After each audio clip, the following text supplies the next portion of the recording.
So if you would, please, we're going to start gearing up for this training. Please put your name, your county, and your organization in the chat if applicable. Please keep yourself on mute at all times unless you are asked to come off mute. Put questions in the chat and we will bring them up along the way where they are appropriate. And lastly, we are saving a lot of time for Q&A at the end. So please save all your questions for Q&A at the end. So I'll give people a minute to trickle in the comments where they're from, their county, and their organization.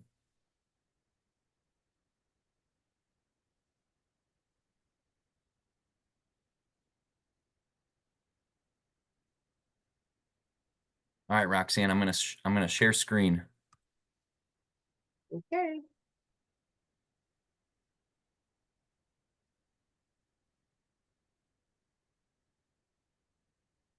How's this look, everyone? Looks good. Looks good. Wonderful. Wonderful. All right, everybody. My name is Anton Krieger. I work for Buckeye Environmental Network, and we are an Ohio-based nonprofit that focuses on environmental justice issues around the state. I run the oil and gas waste program, and Vicky on the call runs the pyrolysis and plastic incineration program. So this is a training on how to make public records requests like a pro. And as you can see right here at the bottom of the graphic, this is a training by Roxanne Groff. Roxanne, thank you for taking the time to do this. In this training, you will learn how to make infallible public records requests, how to do it just right, absolutely perfect. We're going to review the do's and the don'ts of public records requests. You're going to find out the difference between public records requests and FOIAs, and you're going to learn how to utilize these documents in your campaign plan. Roxanne, take it away. Okay, well, welcome everyone, and thanks so much for taking part of your Wednesday evening to listen to how to make a public records request. I want to say first that I want to honor the late Teresa Mills, who was the executive director of Buckeye Environmental Network for a number of years. I worked with Teresa for 30 years on environmental and environmental justice issues. And it was Teresa who taught me how to make a public records request. And it's one of the most valuable pieces of information that I have available to me.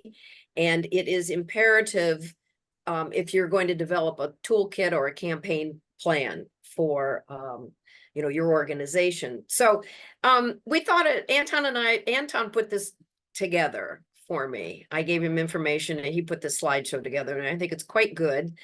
This is a picture of, just wanted to kind of highlight some of the campaigns that we did in Athens County that were organized and supported and moved by members of the community on mostly oil and gas issues, but I will talk a little bit about a mining issue that we worked on. And I just wanted to highlight some of the actions that we did.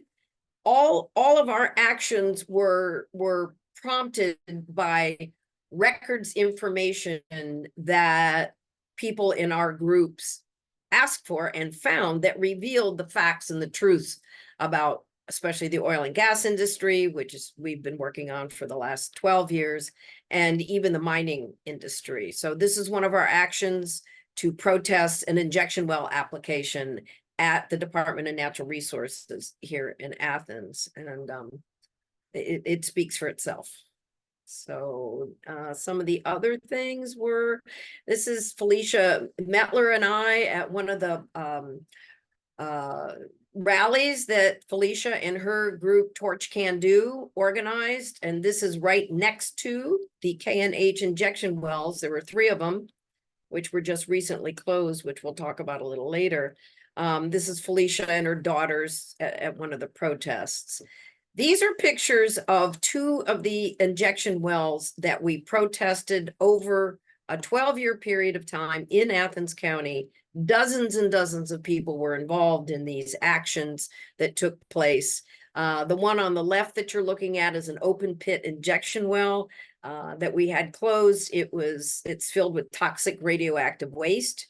And the one on the right is a picture of the K&H injection wells with the numbers of trucks, about 100 a day, that were going there in Torch, Ohio.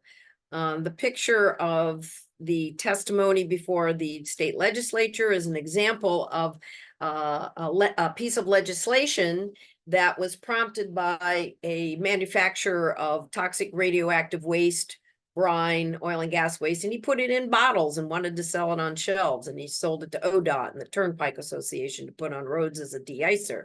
And from the information that we gathered from the Department of Natural Resources and other organizations, we were able to demonstrate to the Ohio legislature that this stuff should not be used by anybody, and they should not pass the bill that would allow it to do so. It came up 3 times in the legislature, and our groups were able to, thank you very much, make that bill in the dumpster. So, if you don't know what a public record is, it's statutory by nature in Ohio and in most of the states in the United States that I'm aware of. In Ohio, our records, public records, are governed under the Ohio Revised Code Statute 149.43.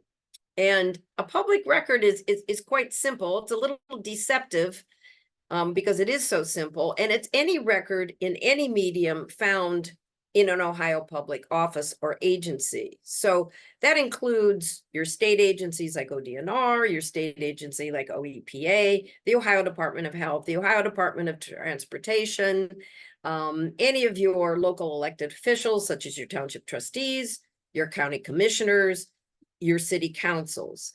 For information from your public officials, you might be asking for things like minutes or agendas. And all those are public records because they are held by a public office, and those are all determined as records. So if you want to read ORC 14943, go right ahead. I also have a link I can send to Anton, and he could actually put it in the notes for us, or in the information you can get afterwards.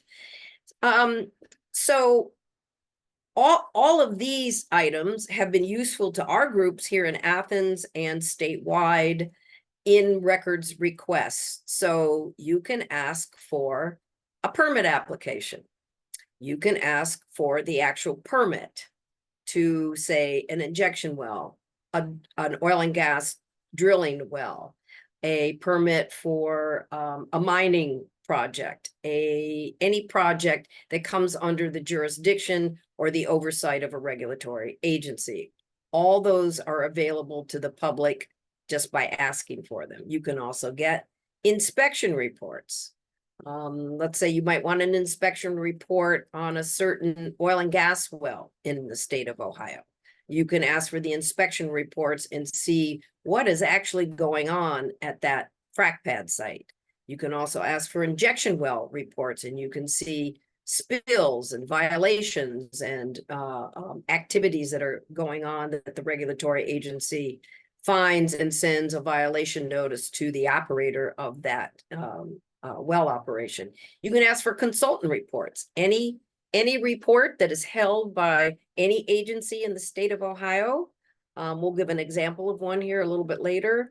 Those are all available. That is a record, that is a document that is held by any one of the agencies, and those are all available to the public by the simple request of, may I have the consultant report on such and such.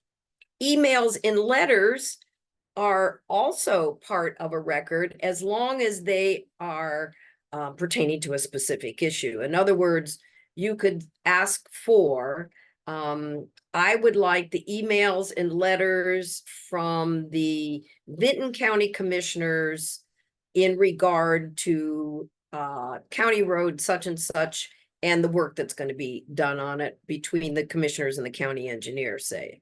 Emails and letters could be included. I have lots of them from ODNR on the first injection well, big project that we worked on in the KNH. I have lots of emails and letters that were included in reports that I asked for from the Ohio Environmental Protection Agency on a mining permit application. So those are available if they are in the record that the agency or the public office holds. If they're not available, then you will get something from that agency or from that public office that says we don't have any emails or letters pertaining to that specific subject or issue. So summing that up, it's anything that's created by or received by or is under the jurisdiction of the agency. That pretty much is in the nutshell what a public record is. So in making a request, it is the person's responsibility who is making the request to submit the request so that the person who is receiving the request understands what it is that you're asking for. I think that's kind of self-explanatory. And when you do the ask if it can be, since you're going to email probably the records person, that the record be emailed to you. In the response that you get, if the record is too large, now they send them in zip files, but they used to, like ODNR, Division of Mineral Resources, that deals with mining issues, they used to send them on a disk. I think that now technology has advanced enough that now they just put them in a zip file. And then, of course, you have to be able to download that zip file and go through each of the records that they send you. So you determine the state agency or the public office to whom you're making the request. That's pretty simple. If you don't know and you have a question, you can, let's say you're trying to find out something about an oil and gas well. If you don't know who regulates oil and gas wells, you can Google oil and gas well regulatory agency, and what'll pop up, of course, is the Ohio Department of Natural Resources.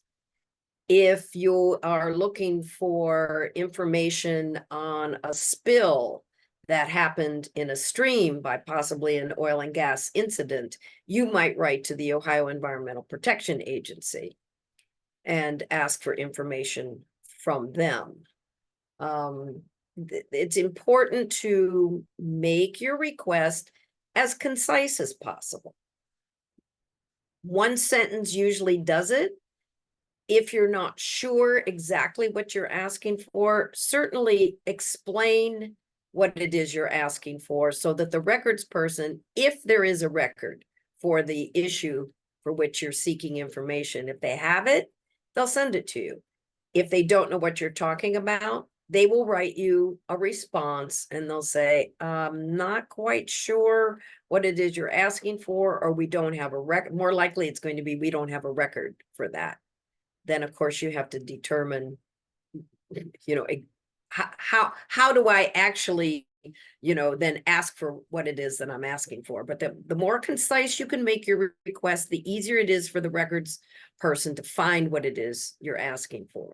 Which leads to, of course, I just said that's kind of redundant. Don't ask for too broad of things. In other words, don't put a whole page of listing of what it is that you're seeking if it's not a specific issue that you're seeking the information for. In other words, don't write to the Department of Natural Resources and say, can you give me the records on something that happened in 2023. I think it was an accident that happened on State Route such and such, and go into making it a story. You likely will not get a response from the agency. It doesn't mean don't try, but it's more likely that you won't get what it is that you're trying to find. Asking for one record really is asking for a record about a certain issue. In other words, if you want multiple records ask for each one individually.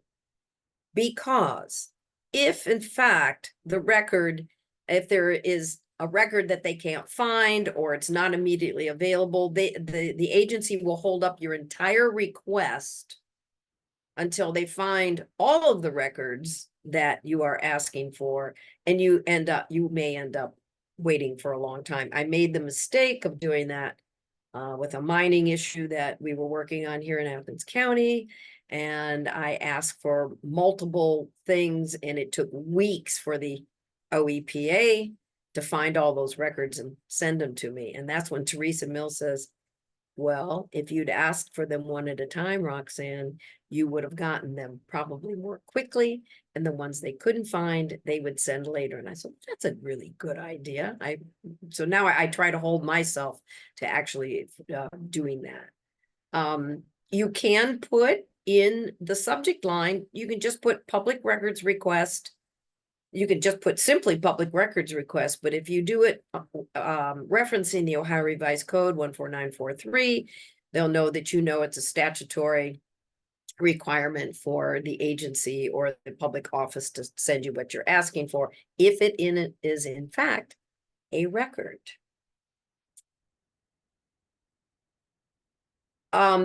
Don't ask for, because they won't give it to you, thoughts, predictions, or opinions. In other words, if you wrote to the records person at the Department of Natural Resources and said, what do you think Mary Mertz, thinks about fracking our parks? You're probably not going to get an answer. Or if you do, it's not going to be, that's not a record. So you're not going to get a thought, a prediction, or an opinion of the agency. They don't give out what they call information. Information is not necessarily a record. So if you say, hey, I'd like information on this issue, you're likely to get a response back that says your request is too broad, or we don't seek information to the person requesting it. If it's not a record, we don't hold it, and therefore you're not entitled to it by law. And hearsay rumors, like say, hey, I heard that they're going to frack all the public lands in the state of Ohio. That's hearsay. You're likely to not get a response on that. So if it's not a public record, you're not going to get a record in response. You will probably get a response from the office or the agency, but it's not going to be something that you are requiring or you're requesting of that agency. I'm going to go ahead and open it up for just 2 burning questions really quick. If you have a question, pop it in the chat and I'll prompt Roxanne.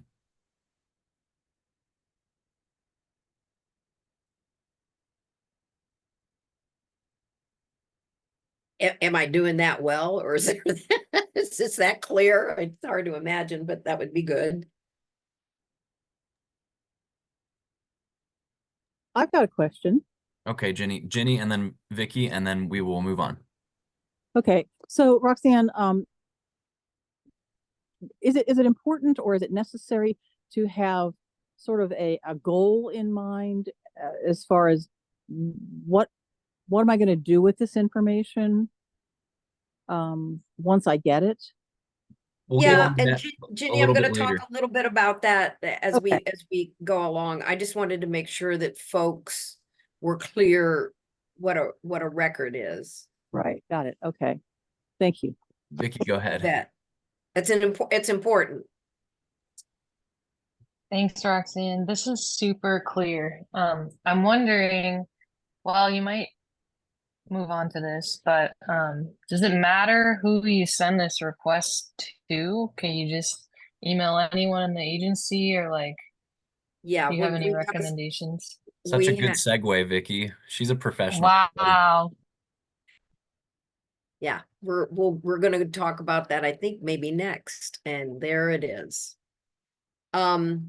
These, for those of you listening and watching, these are some of the contacts that I use, and I know other people that I work with use.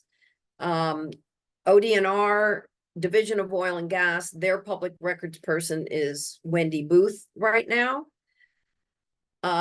You can also send requests for records to just the oil and gas at dnr.ohio.gov. Whoever opens that email will try to make sure that your record request goes to the appropriate person. In other words, Wendy Booth does oil and gas, but she doesn't necessarily do the legal stuff like land leases and things like that. There's also in the division of there's a division of parks. I'm not sure that she does parks, but since I deal with just oil and gas issues right now, that's who I send my request to. OEPA, in the past, I've sent all my requests to Richard Bowder. He's in the main office in Columbus. Anton has a person, Mr. Campbell, who apparently reviews record requests and sends out records. Any agency, you can look online for any agency or public office from whom you're trying to get information, and just go to their general email and send an email to that email address. It will eventually work its way into the public records arena because every agency is required by law to keep records and make them available to the public. So it may take you some time to get to whom you want. If it's not oil and gas or mining, ODOT, same thing. This link takes you to a form that you can fill out. And Ohio Department of Health, the same. Any of your elected officials, you can go online and look at their email address, telephone number. Any of these agencies you can make a phone call to and see if somebody can help you over the phone if you don't like doing emails. I happen to myself like to call agencies and ask for things so I can get familiar with the people that work in the agency. This last link is I found it online. This has a list of every state in the United States and their statutory reference to what are their public records. Some states call them FOIAs. Some states call them simply public records. But I thought this was an interesting link. I looked at it. I looked at several of the states, and they all have a sample of a public record request from that state, a sample form that you can use, and they reference the statute that their public records falls under in their state. So I thought this might be useful if people are on this from outside Ohio. And that brings me to just, a Freedom of Information Act. A FOIA is generally referencing a federal agency rather than a state agency. Our state calls public records under ORC 14943. And if you're making a FOIA request to the US EPA or the Department of Agriculture, those are called Freedom of Information Acts, and they fall under a whole different statutory reference. And we're not going to go over this tonight if you all don't mind. But I will also add that you're going to be receiving an additional resources document. Yes. And all of these are going to be made available to you just as they are here. Yeah, and I've done FOIAs. I've done many of them. They're a little more complicated, but not much. So this is a good way to think of how a record request goes. You start where it says start here, where Anton made the marker, and you make your request. You should get a receipt letter from whatever department or public office to whom you're making the request, and then they will send you the record. If in fact you have made a request that's too broad, in other words, you'll get a letter from the agency that says your request is too broad and under statutory reference, blah, blah, blah, or a court case, somebody versus somebody, your request is too broad and we deny your request. At that point, you might ask for the record in a different way, cut it down, be more concise, get more information on exactly what it is you want. Or you might pick up the phone and call the records person or call the agency or the public official's office and say, look, this is what I'm looking for. How do I ask for it? And I have had 100% luck in being able to make those kinds of phone calls and getting what I'm seeking or getting the correct way to ask for the information. If you do not hear, you'll get a receipt letter. And if you don't hear from the agency or the public office, wait a couple weeks and then send a second request and put in it public records request number 2. And you can ask something like, did you understand my request? I'm waiting. You should get some kind of a response.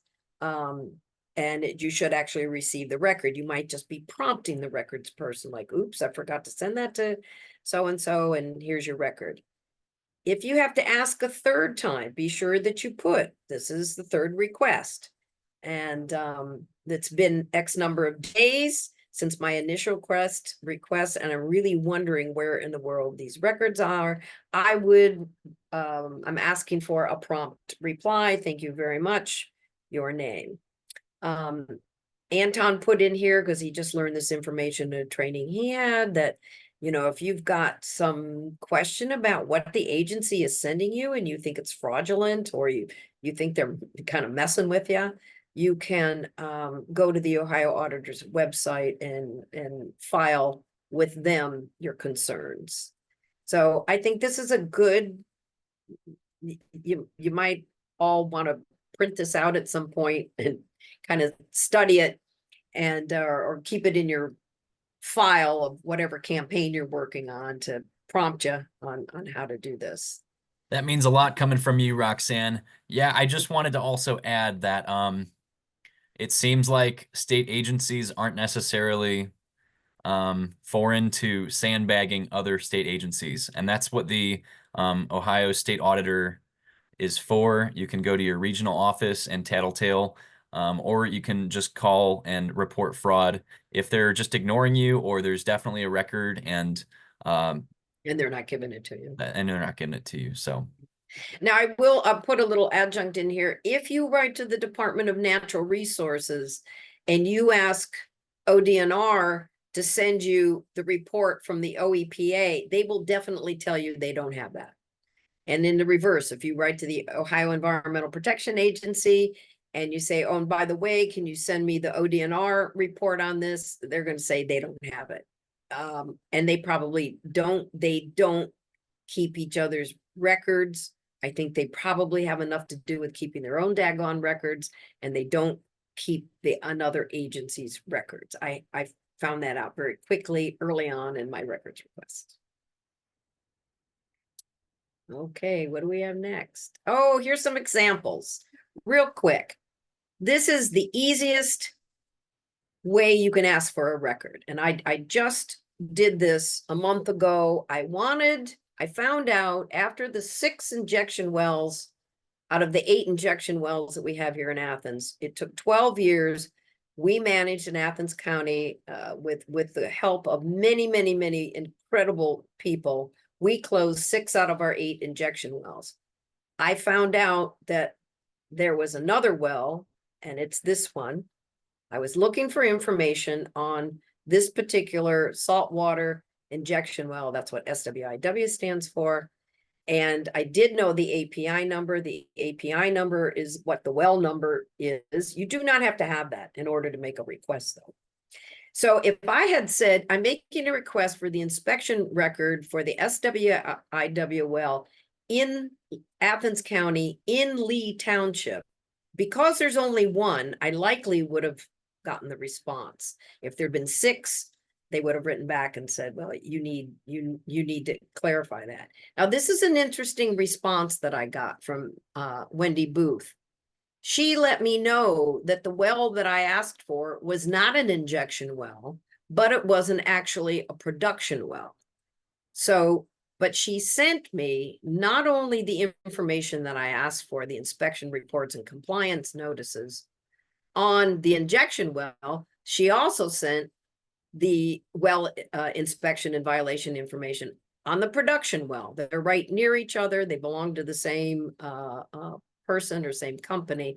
But I thought that that was interesting that I asked for something, it was the incorrect well number, and the records person, Ms. Booth, sent me this response, which I thought was very kind of her to go ahead and send me the information that I wanted, even though I didn't ask correctly for it. So that's an example of somebody who is very friendly within the agency that. Yeah, for the record, I'm in the Wendy Booth fan club. I think she's phenomenal, and she's been Yeah. really helpful in getting the records that I've needed. Okay. This is an example. I really like this request. This is from Jenny Morgan. Jenny is an incredible activist, lives in Columbus, singer-songwriter, extraordinary person. And she made a request to Wendy, and she actually asked for two things, but they're related, and it is a record. She asked for the permit for the Belmont Solids Control Company in Cadiz, Ohio, and she gave an address. So she gave exact information. And then she asked for a list of all the other oil and gas disposal facilities in Ohio, which ODNR has on file, complete with names and addresses. And son of a gun, that our buddy Wendy there at ODNR Division of Oil and Gas Records, she sent Jenny a letter back acknowledging that she got the information, plus she sent her the permit of the Belmont Solids, and she also sent in the same request the list of all of the oil and gas waste facilities. These are nasty, awful, disgusting things that we are also fighting in the state of Ohio. So that's an example of where, you know, two things were asked for, and the person got them both because they were related and the record was clear, or the request was clear and the record was available. Now, this is an example. This is to Adam Schrader. He used to be the records public information person for ODNR Division of Oil and Gas. And I was pretty friendly with Adam. I've talked to him had talked to him on the phone many times. He was very, very helpful because I had known him for years at this point. We were kind of on a first name basis. And I asked him for information relating to what I knew was an oil and gas fracked well that went under Fernwood State Forest. But it was not a well that the Department of Natural Resources, I didn't have the name of it, so I didn't know what to ask for. And Adam answered me and said the division doesn't receive copies of leases for it unless it's owned by the state. And you know, unless there's an active well involved, he said, with the parcel, the division wouldn't have the record of it. So you might wish to check with the county recorder's office because leases are recorded there. So he gave me some useful information, even though he said that ODNR did not have a record of that. And Kathy asked, I do not know who took Adam's place. I don't think anybody, but Wendy Booth is the records person to whom we now send all of our requests for records to for oil and gas. So those are some examples of records requests. They're pretty, so you can see they're very simple. It's not difficult to word it. And this is Anton's idea. This is the Roxanne special. Roxanne has been cooking for over a decade on how to close some injection wells in Athens County. And so I sat down and talked with Roxanne, and we kind of broke up how to start from identifying the issues, making your public records requests, and ultimately closing down injection wells. And so I call it the Roxanne special. It's a chef's kiss. And Roxanne, Jenny, yeah, go ahead. Roxanne, we have about 20 minutes till 8 o'clock, so we're gonna have to move briskly, Okay, through this. I'll move fast. Ginny, hopefully this answers your question. Starting with identifying the issue, just real quickly. These are pictures of the K&H injection well site, the tank site where they dump all the toxic radioactive waste. Nobody in Torch, Ohio, where these wells were or are, they're not right now being dismantled. Nobody even knew that these were there until a gentleman's bird bath started shaking, and he couldn't figure out why it was shaking, what all the noise was, what all the trucks were. He called the county commissioner's office. One of the county commissioners called me, and that pretty much started the torch efforts to get involved in how to close down an injection well. So when you of course, you're going to start gathering your evidence when you start your campaign for whatever it is. Doesn't matter what subject it is. It doesn't matter what area of, whether it's mining, natural resources, stream pollution, whatever it is. You start with a plan and you start building your case. And one of the ways to do that is to get records. Ask for the records on the issue project that you are looking for. And what you see on the left is just a schematic of what an injection well application has in it. This one had 39 pages. This is the letterhead for the Ohio Department of Natural Resources with Mary Mertz, director's name. And this is just an example of a suspension of injection operations that was a record that we asked for. And when we got these suspension orders, the language in it that is of most interest to all of us is that such impacts can endanger and are likely to endanger public health, environment, water, and so forth. And it makes you want to say, well, we all knew that. And so, I mean, they were endangering the public health and safety of people in the communities before they even got built, just with the application. And then when they find that there's a problem, the state finally admits, oh yeah, well, there's a danger.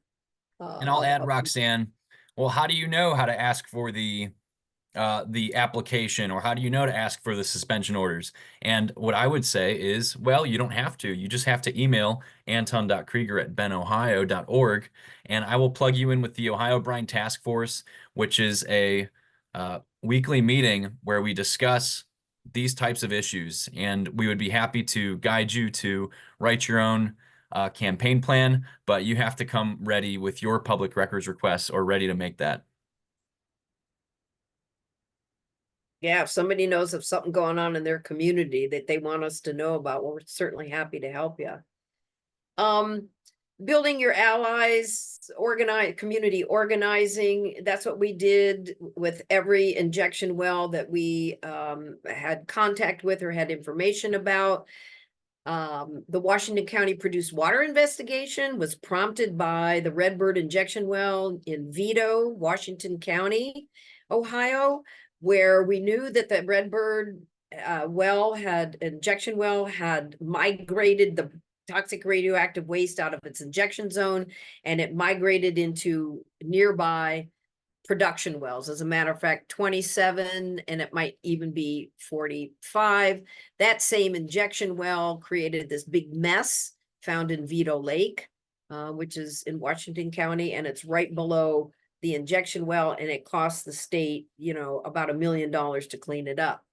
As a result of this injection well causing the problems that it did and putting one oil and gas producer out of business, Bob Wilson and Bob Lane are the two production well owners. They have sued the state of Ohio and Brian Chavez from Deep Rock. He's our senator, Deep Rock Solutions, and the Redbird injection well operators. So we now have allies. We're allies with these small oil and gas producers. They did nothing wrong, and their businesses were ruined by an injection well, which the state of Ohio has just thrown their hands up in the air and said, well, it doesn't matter. We don't have any laws that cover your problem. We only have laws covering the injection wells. So that lawsuit is pending in the Court of Appeals.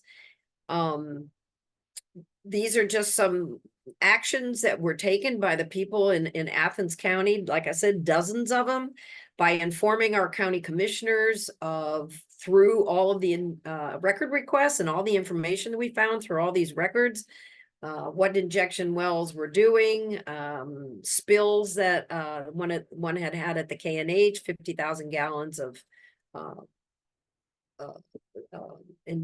while they were drilling the well, they spilled 50,000 gallons of that substance.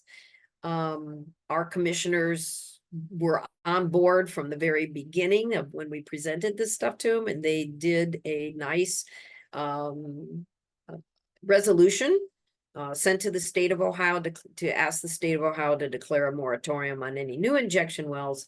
And you can see that was submitted 2015. This is 2024. Nobody has taken up the charge on that to make that happen. So obviously we're not finished yet, but our county commissioners worked with us for these 12 years that we've been working on these injection wells. And the last little, the applying constant pressure constantly, these are just meetings that we had in Coolville about the injection wells. This was the last meeting that we had to tell people that the state of Ohio, because these injection wells had been leaking, we're going to be doing water well testing, private water well testing. And of course, that's constant pressure applied constantly, which was the motto of Teresa Mills. And that's what this community continued to do, is put pressure on ODNR to make sure that they were taking care of the people in the communities, since they didn't do it in the beginning. And the finale of our efforts after those years is that finally the KNH injection wells were ordered to close by a chief's order. Those wells are to be plugged, as are that's 3 at the KNH, and there's 2 more that are supposed to be plugged. One was an open pit, and the other was a well that's 8 miles only from the KNH wells. So that's a story of success. Another one, oh my gosh, this Bev Reed, if you don't know Bev, she is one hot activist. She and her buddies in Martins Ferry have helped to close down this nasty radioactive mess that exists in a oil and gas waste facility in Martins Ferry. Bev became an expert in records requests. The woman went after everything she could find to pound on ODNR as to why they were not enforcing the laws and protecting the people that lived in her community. This oil and gas facility in Martins Ferry is now closed, and the state of Ohio is probably going to spend about $3 million to clean it up. So hooray to Bev and her group. This is a picture of the wild folks who participated in fighting a mine. In front is my partner, Mike Hollingsworth, because of his deep dive, incredible work in tearing apart the mining permit application that went to ODNR and the OEPA. He found so many flaws in the application and the responses that OEPA, they just didn't do their homework. This is from a public hearing we went to. I made these shame signs that we held up. Though there's little bugs and fish on there that we were trying to shame OEPA into paying attention to make sure that they protected them. And even though, sadly, the mine permit was issued, Mike and all of us working on this managed to get the OEPA to say they didn't do their due diligence, and they had to go back and redo the permit application and put much, much more stringent requirements on the mining company to not harm these fish. So another example of doing deep dives into records. So Roxanne, I'm going to let you take a quick breath after all of that. Thank you very much. Everybody give a round of applause for Roxanne. Buckeye Environmental Network has 2 very robust programs. I like I said at the beginning of this call, head up the oil and gas waste, and Vicky, who was also on the call, is fighting plastic incineration plants. If you are concerned about an injection well near you, there's almost an injection well in every county in Ohio. There's counties that are spreading radioactive and toxic and salty oil and gas waste brine on roadways as a de-icer and dust suppressant. There are advanced recycling, and I say that in air quotes if you can't see me, because they're just burning plastics in low-income neighborhoods. And there's also oil and gas waste facilities, and there's your own issues that you probably know about and we don't, and we would love to help take up your cause and help you fight these things. And so, Roxanne, I'm going to go ahead and let you plug Jenny Morgan's awesome activism before we do our last slide. Yes, you heard me mention Jenny Morgan before. This is an article in the Columbus Free Press that just came out. Jenny has, because she was so angry at the president of the Ohio Oil and Gas Association 3 times on radio programs commenting that oil and gas really is safe, there's nothing wrong with it, there's not a problem. She did the deepest dive of almost anybody I know of, that she got the records from the Department of Natural Resources on thousands of oil and gas incidents and accidents. She is tearing those apart one by one, and she has created, which Anton will have in the links here, a Facebook page on oil and gas accidents happening in the state of Ohio. I suggest anybody interested in this subject matter to take a look at her page and see some of the information that she has dug up. She is hot on this, and it's a great Facebook. She's doing great work. So if you have any further questions, feel free to email me, and my email will also be made available to you in the additional resources document you'll be getting. I'm going to provide a link to the recording, the slides that you saw here today. Our next training is how to read incident reports, and we have already set the day and the time. It is August 21st at 7 p.m. Again, that'll be in the additional resources document. Register through the Zoom link and say that you're going on Facebook so that we can get more traction. And then I'm also going to put a link in the chat right away so that you guys can give us a survey on one of our first ever Zoom trainings. And then I'm going to go into Q&A right away while we still have time. And I see Dottie, you have raised your hand, so please go ahead. Thank you. I just have a quick question. If we receive a document from a public records request, are we then allowed to share that document publicly? Yes. Through the media? We are? Okay, so there's no restrictions on it. If we received it, it's fair game. Yes, I mean, the only thing that an agency will not give you is like if they're in litigation with something. If they have it, it's a public record. If you have it, you can share it. You can put it in a media story. You can splash it around. Yes, absolutely. It's a public record and you can share it. Thank you very much. I just popped the survey in the chat. If you feel shy and you don't want to talk on camera, feel free to throw that in the chat and I will prompt Roxanne. We're taking other questions now, though.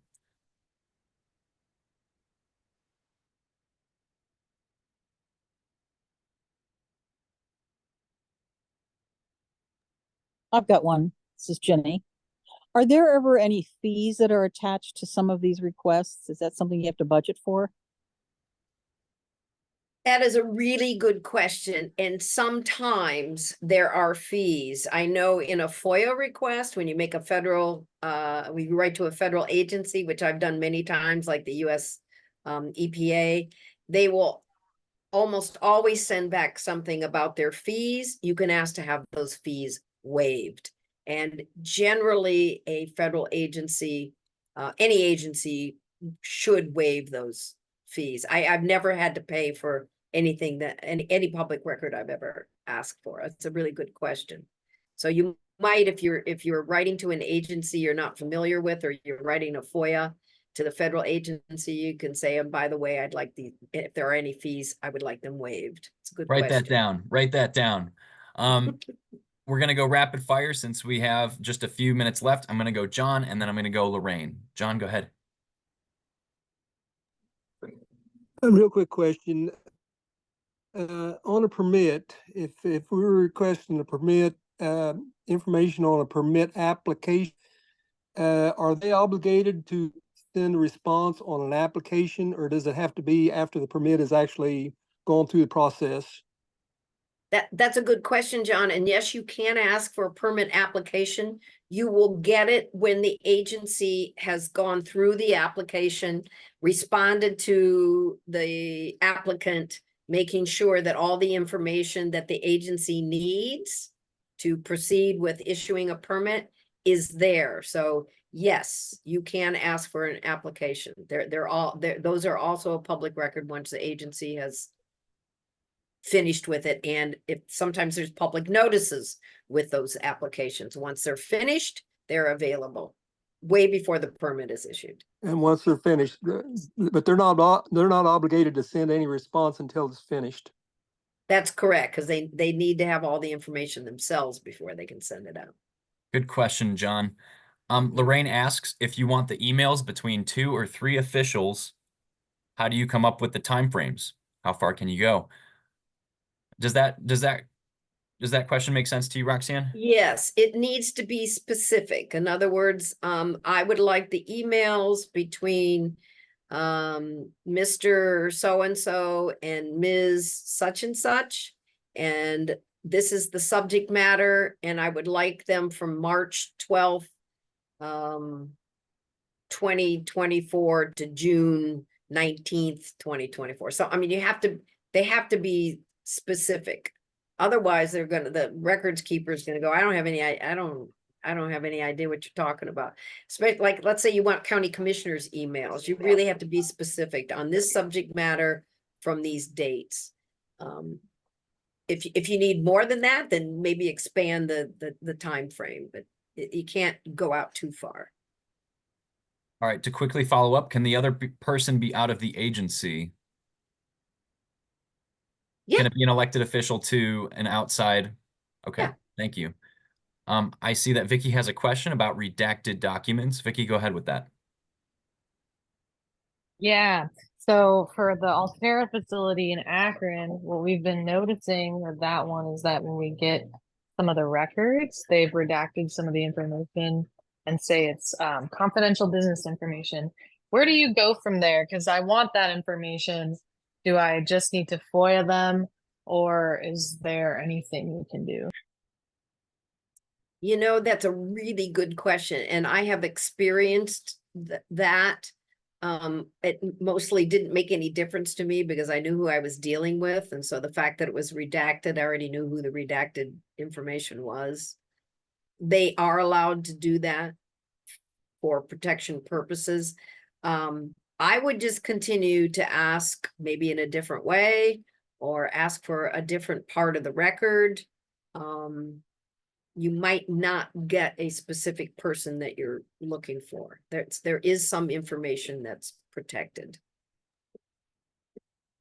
Do you have to have legal residency in the state, Roxanne, to make the request? No, you do not. You can ask, I've asked for records from Colorado. And you just find the right department to whom you ask. And I mean, a public record is a public record. It doesn't matter what state you live in. Don't be shy. We have a few more minutes. Let's use up Roxanne's time that she's giving so freely. Thank you, Roxanne.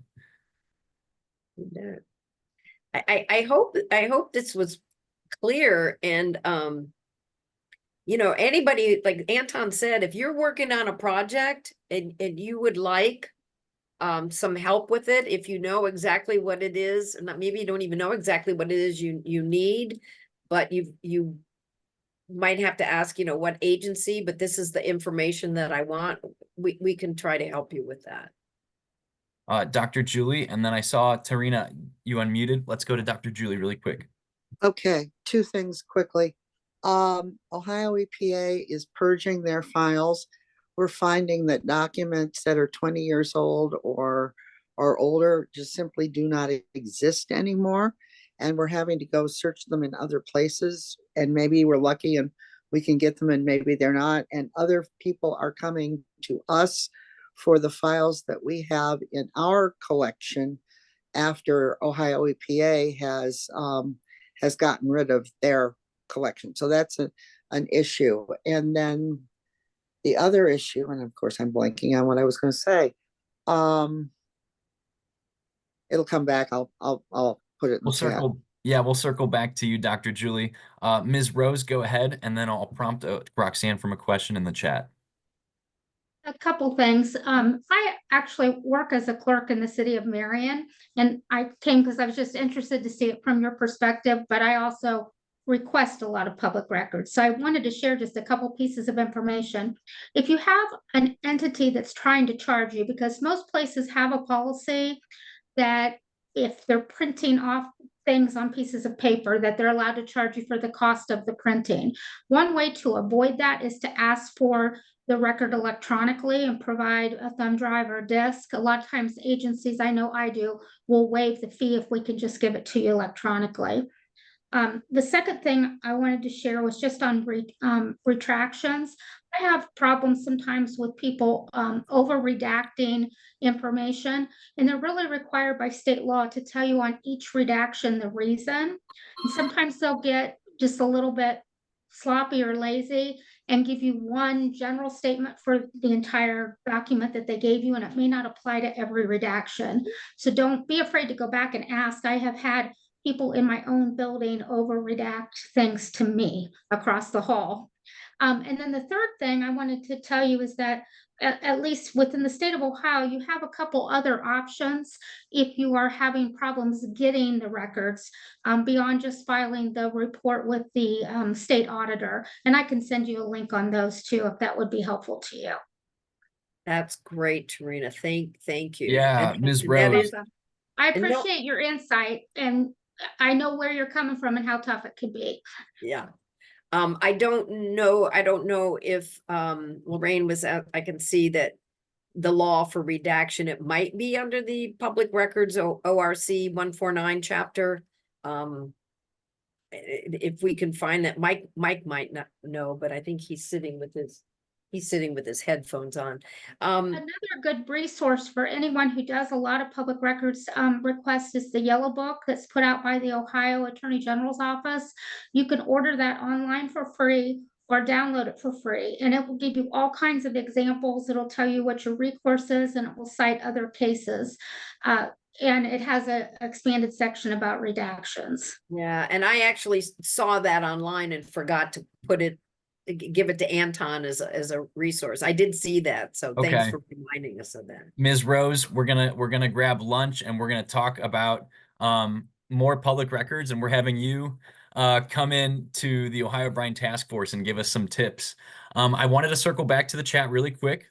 Ms. Sparks asks, what about asking for complaints that have been made about spills, noise, odors, etc.? Roxanne? Yeah, I'm gonna use specific oil and gas. If you know the name of the well, or you know where the well is, even if you don't have an API number, if you say, I would like to know, I would like the inspection reports and the violation and compliance notices for the Ginsburg well in Athens County. They will send you all of the notices that they have. Now, they probably won't send you that somebody called in and had a complaint. I've never done that myself. I've never asked for that. But you can ask for violations and inspection reports, and you'll definitely find if there's spills and the compliance notice that was sent to the company that they have to clean it up. Noise, odors, you can ask to see if any complaints have been filed with ODNR. If it's a phone call, they may not be required to answer that, but definitely inspection reports and violation notices are really important to get on any, whether it's a mine, whether it's an oil and gas well, or whatever the project is. That would be a record. Thanks for that, Roxanne. Ms. Rose is popping some links in the chat. I will make sure that they get into the additional resources document and emailed out to all of you. Dr. Julie, how about you go ahead with your final statement and some closing remarks, and we will wrap it up. Okay, I remembered what I was going to say. If the project that you're working on is in some form of litigation or enforcement, it's very possible that the records will be frozen, and they will tell you that they can't give them to you at this point in time, especially if the AG's office is working on a case. So if you're asking about something that you know that the state is bringing enforcement against, you may find out you can't get anything during the period of the litigation. So be aware of that. And they're not being difficult. They're just freezing the case. Yeah, and this information from the that Tarina just put in there is really excellent. Thank you, Ms. Rose, again. Gotta love those elected officials. Yeah, thank you. Offices. Thank you, everybody, for your participation and your questions. And thank you again, Roxanne, for doing this training. I hope to see all of your faces at the next training, How to Read an Incident Report. You can sign up now on register through Zoom. And I'm going to conclude with that. Thank you. I just want to say, and fill out the survey if you would, because it'll help us. I've never done this training. I just know how to do the work. So explaining something is different than, actually doing it. So if you want to give us some feedback and also maybe other things that you might know or that want to learn about, maybe the Buckeye Environmental Network can help develop another webinar for that and training. So thanks, everyone. Thanks, everyone. Have a great evening. Thanks, Roxanne, Anton. You bet. Thanks, y'all. This is great.